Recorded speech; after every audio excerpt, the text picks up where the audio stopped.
बिस्मिल्लाहिर्रहमानिर्रहीम अस्सलाम वालेकुम अल्लाहुम्मा सल्ली अला व आले मोहम्मद सल्लल्लाहु तआला अलैहि वसल्लम। वेलकम टू सियासी शतरंज। मैं हूं तलाश होती ख़वातीन और हज़रात, यकीनन इस वक्त इलेक्शन और जल्द से जुलूस बयानात नैरेटिव बिल्ड किया जा रहा है। एट द सेम टाइम आज की सबसे बड़ी खबर हम सब जानते हैं, साइफर केस का फैसला आ गया।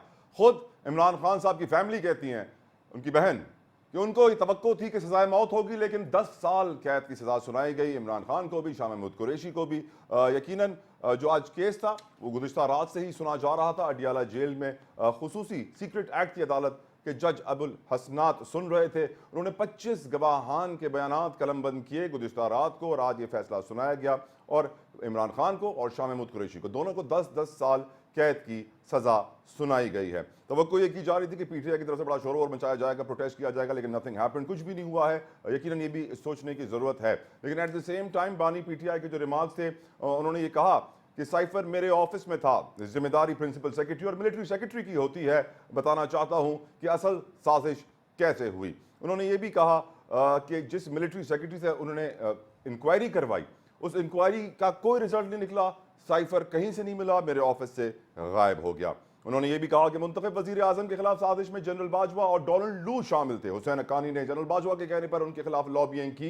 यकीनन अब ये भी कहा गया है पीटीआई की लीगल टीम की जानिब से कि वो इस्लामाबाद हाई कोर्ट में आने वाले रोज यानी कल अपील दायर करेंगे इस फैसले के खिलाफ। लेट्स सी अदालती कार्रवाई में क्या होता है, क्योंकि इस्लामाबाद हाई कोर्ट के बाद फिर सुप्रीम कोर्ट का ऑप्शन भी मौजूद है। यकीनन आज की बहुत बड़ी खबर है, इसमें तफसीलन आज के प्रोग्राम में गुफ्तगू होगी, इसका इम्पैक्ट क्या होगा, और यकीनन जो पीटीआई के इस वक्त लवर्स, फॉलोअर्स, सपोर्टर्स, वोटर्स हैं, उनके तासुरात क्या हैं, ये भी आज प्रोग्राम में जानने की कोशिश करेंगे। इसके अलावा मियां नवाज शरीफ साहब की बात करें तो उन्होंने भी आज जलसा किया, बड़ा खिताब किया उन्होंने, और जो बातें उन्होंने की, वैसे तो वो कहते हैं कि हम पुरानी बातें भूल जाते हैं, इंतकामी सियासत नहीं करते हैं, लेकिन फिर बातें सुनने के बाद ऐसे लगता है कि आग अंदर अभी भी जल रही है और इंतकाम लेना वो चाहते हैं, चाहे वो वेंडेटा हो, वेंजेंस हो, रिवेंज हो, जो उसे कहना चाहिए। लेकिन नवाज शरीफ साहब ने आज याद दिलाया कि वालिद के जनाजे को कांधा नहीं दे सका, वालिदा को लहद में उतार नहीं सका, सब कुछ मैंने खुद बर्दाश्त किया है और अब वक्त आ गया है कि कौम को मैं वो तरक्की दूँ जिसके वो लायक हैं। अब ये भी उन्होंने कहा कि मैंने कोई कौमी राज फाश नहीं किया इस सारी सूरत हाल के बावजूद। अगेन अ ह्यूज पॉइंट जो नवाज शरीफ साहब ने उठाया।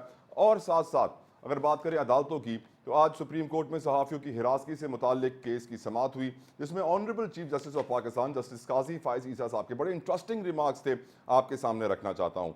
मसला ये है कि कोई भी अपना काम करने को तैयार नहीं, कहते हैं हमारे honourable chief justice justice Qazi Faez Isa साहब। वो कौन पुरस्कार है जो मुल्क चला रहा है। अब सोचिए कि एक मुल्क का honourable chief justice of Pakistan, supreme court का चीफ जस्टिस पूछ रहा है कि वो कौन पुरस्कार है जो ये मुल्क चला रहा है, जिसको जानते सब हैं, नाम लेते हुए डरते सब हैं। खैर, ये भी कहा ऑनरेबल चीफ जस्टिस ने कि सुप्रीम कोर्ट एक इदारा है, कोई अखाड़ा नहीं, पार्लियामान नहीं, कानून की खिलाफ वर्जी पर एतराज़ है। डिजिटल मीडिया को रेगुलेट करने के लिए कोई कानून क्यों नहीं बनाया गया, बनना चाहिए। यकीनन ये एक बहुत बड़ा सवाल है, क्योंकि आज सोशल मीडिया पर जो पाकिस्तान में हो रहा है, जिस तरह के हैशटैग, ट्रेंड्स और प्रोपेगेंडा चलाया जा रहा है, सोचने की जरूरत है कि क्या ये हमारे मुल्क के मफाद में है या नहीं। मेरे साथ एक कमाल पैनल मौजूद है, विदाउट एनी फर्दर डिले उनका तारुफ करवाता चलूं आपके साथ। कराची स्टूडियो में मुझे ज्वाइन किया है मलिक जरताज अवान साहब ने, आप पाकिस्तान पीपल्स पार्टी से ताल्लुक रखते हैं। मलिक साहब, thank you so very much. साथ साथ एएनपी के मैं कहूँगा बड़े सीनियर सियासतदान पाकिस्तान के, हमेशा में रोज टेलीविजन पर नजर आते थे, लेकिन काफी वक्त के बाद वो मेरे आज शो पर आए हैं, मुझे बड़ी खुशी हुई है। शाही सैयद साहब, thank you so very much sir, आपके कीमती वक्त के लिए। एमक्यूएम से शबीर कायम खानी साहब मेरे साथ मौजूद हैं। साथ साथ JUIF से सेनेटर बैरिस्टर कामरान मुंजा साहब मुझे ज्वाइन कर चुके हैं। गुफ्तगू का आगाज होगा इस ब्रेक के बाद, आप कहीं मत जाइएगा।